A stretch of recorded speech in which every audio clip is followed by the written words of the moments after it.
우리가 어제 본문에 이어서 계속해서 요한일서의 말씀으로 은혜를 나누고 있습니다.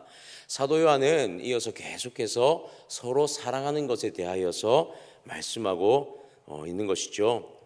그리스도인이 서로 사랑한다는 것은 매우 마땅한 일입니다.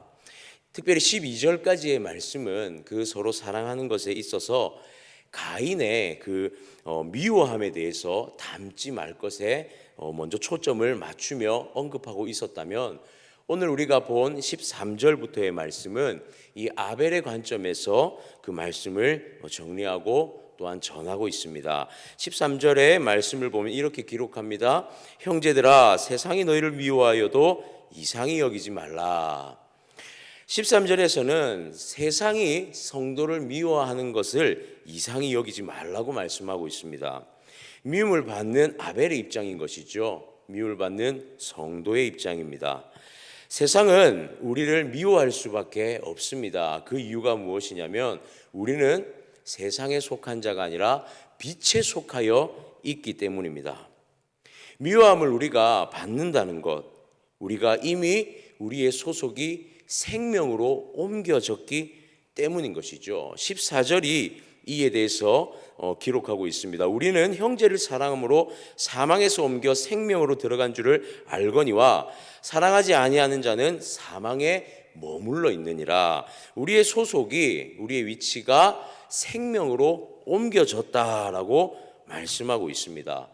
미워함과 미워하는 자들과 어둠에 속한 자들과 반대에 속하여져 있기 때문에 그들은 우리를 미워할 수밖에 없는 것이죠. 우리는 그들 가운데 미움을 받을 수밖에 없는 것입니다.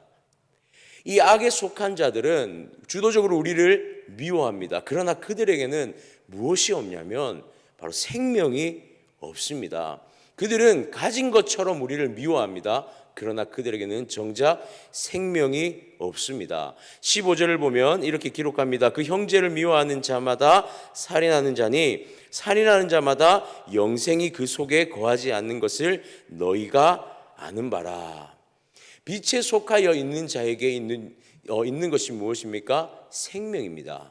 우리가 영생을 누리고 있음, 우리가 영생에 속하여 있음을 서로 사랑하는 것을 통해서 우리가 다시금 경험하게 되는 것이죠.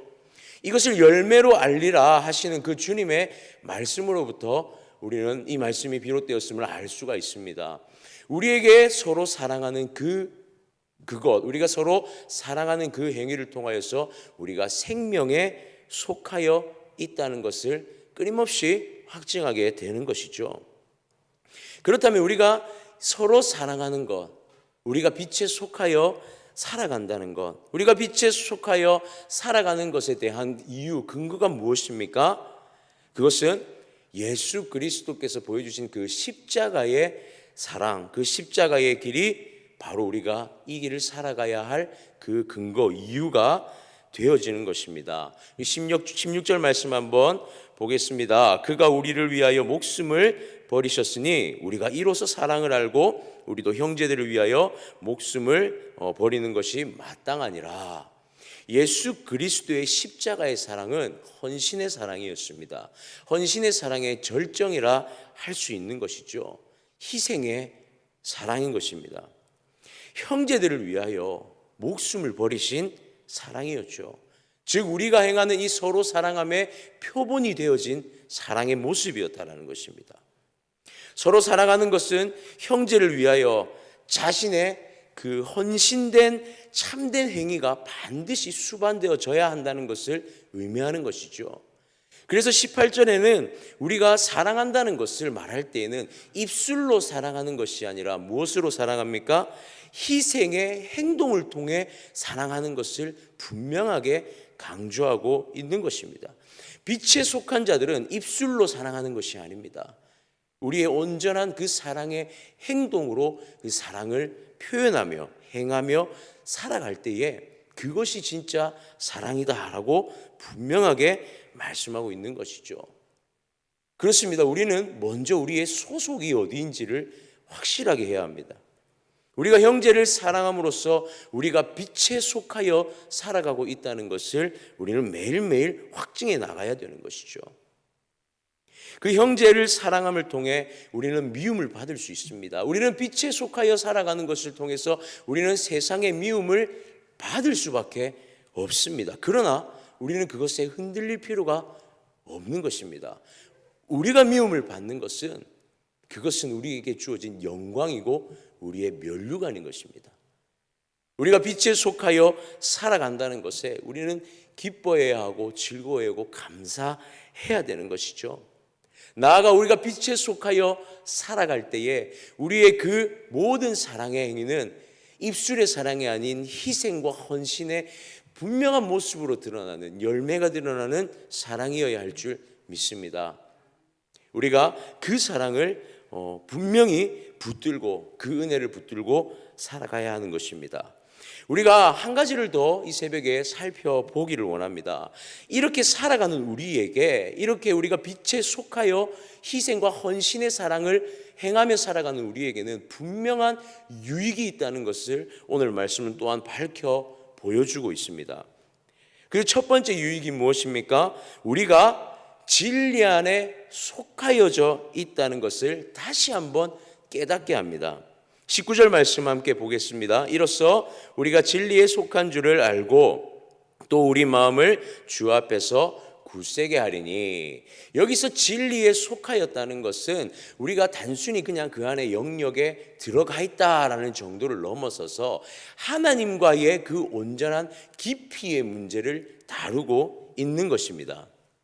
진리에 속하여 있다는 것, 진리이신 예수 그리스도와 우리가 마주봄의 은혜를 나누고 있는 것이죠.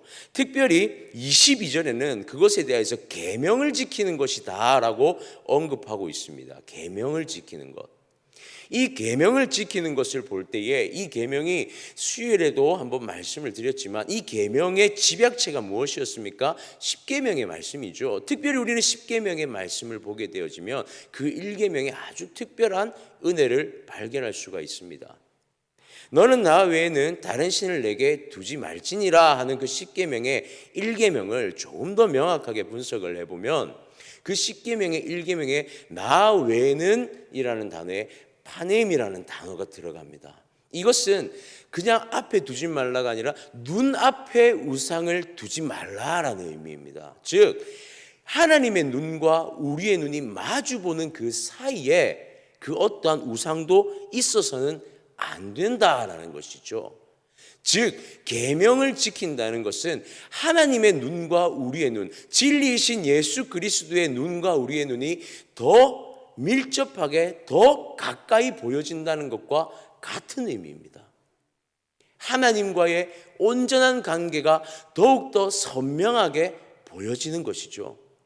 즉 우리가 빛에 속하여서 살아가며 빛에 속하여 서로 사랑하며 헌신하며 살아갈 때, 희생하며 살아갈 때 주는 그 유익은 하나님과의 관계가 더 밀접하여진 관계가 되어지고 주님과의 눈과 눈의 마주함이 훨씬 더 가까워지는 선명함의 관계가 더욱더 우리에게 유익으로 찾아온다라는 것입니다. 주님과 마주함에 기쁨의 유익이 누려지는 것이죠.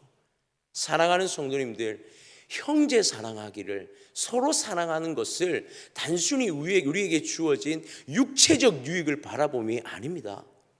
우리는 그 서로 사랑함을 통해 하나님과 더 깊어져야 할 줄 믿습니다.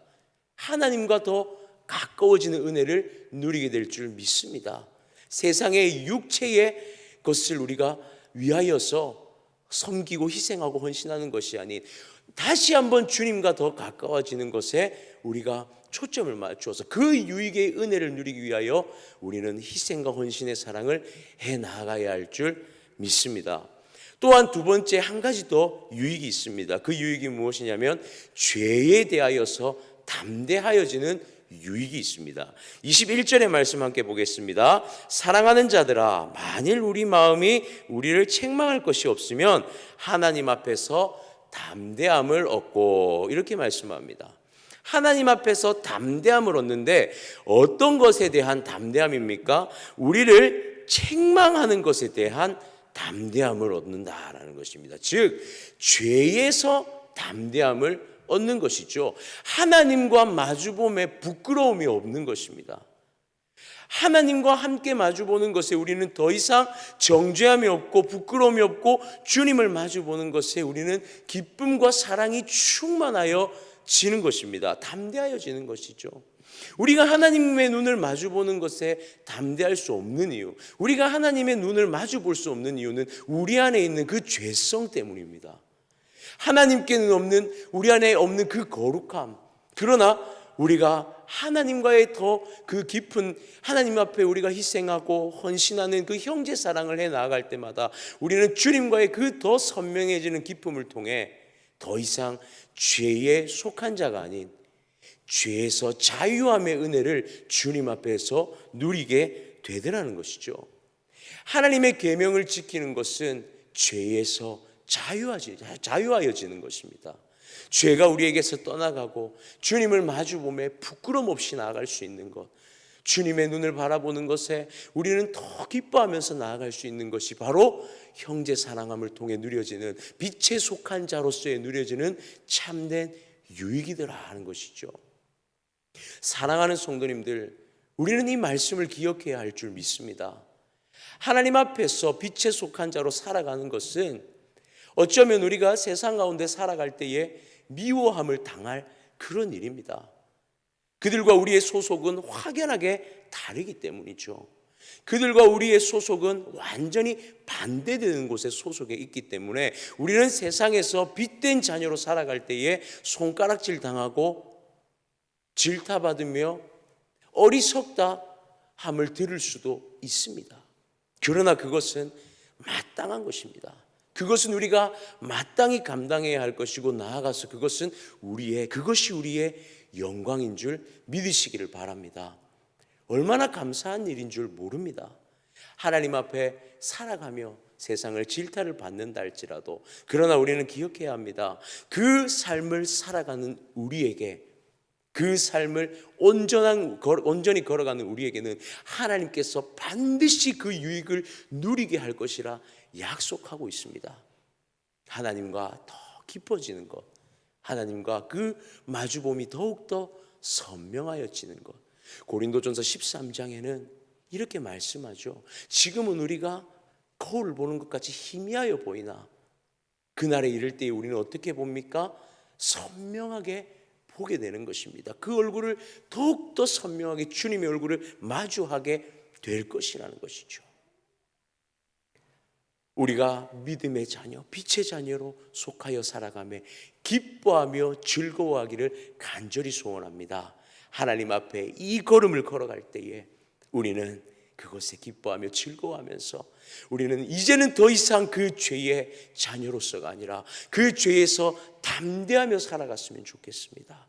그 죄에 벗어나 빛된 자녀로서 주님과 마주보며 기뻐함을 누리고 주님과 마주하며 즐거워함을 누리며 매일매일 우리의 살아가는 삶에 하나님을 향한 최고의 그 가치의 기쁨을 함께, 그 행복을 누리며 살아가길 소원합니다. 사랑하는 성도님들, 오늘 이 한날 살아가실 때에 우리 가운데 주님의 그 은혜가 가득하기를 소망합니다.